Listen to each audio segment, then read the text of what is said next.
మీరు మీ అబ్బాయిని చివరిసారిగా ఎప్పుడు ఎక్కడ చూశారు? 20 రోజుల కింద ఇంట్లోనే కలిసి అన్నం తిన్నాం. ఎందుకు కనపడకుండా పోయాడనుకుంటున్నారు? ఎవరన్నా భయపెట్టారా? గిట్టని వాళ్ళున్నారా? చాలామంది. ఎవరు వాళ్ళు? బ్యాంకోడు, ఇది చివర అప్పులోడు, కరువిచ్చిన దేవుడు, ఏంటి వాళ్ళతో తగాదా? డబ్బులు ఎంత? 2 లక్షలు అయ్యి ఉండొచ్చు. అయితే అన్నం తిన్నాక నీ కొడుకు ఎక్కడికెళ్ళాడు? అదుగో ఆ రంగు తలుపుంది, ఆ గదిలోకి వెళ్ళాడు. ఆ తర్వాత కనిపించలేదా?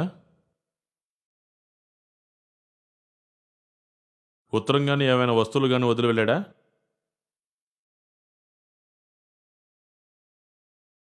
వదిలాడు ప్రాణాల్ని. ఏంటి? చచ్చిపోయాడా? ఆత్మహత్య చేసుకున్నాడా? మరి ఆ పోస్టర్ దానికి? విసిగిపోయి అలసిపోయి ఆత్మహత్య చేసుకున్న రైతుల సంఖ్య తగ్గించాలనుకున్నారో ఏమో. పోలీసులు కేసు రాయనన్నారు. అది రాయకపోతే రైతుకు వచ్చే నష్టపరిహారం ఇవ్వరు. అది రాకపోతే అప్పులోళ్ళ బాధలు తీరవు. ఇలాగైనా అందరికీ తెలిసి ఏదో ఒకరోజు పోలీసులు కేసు రాస్తారేమోనని.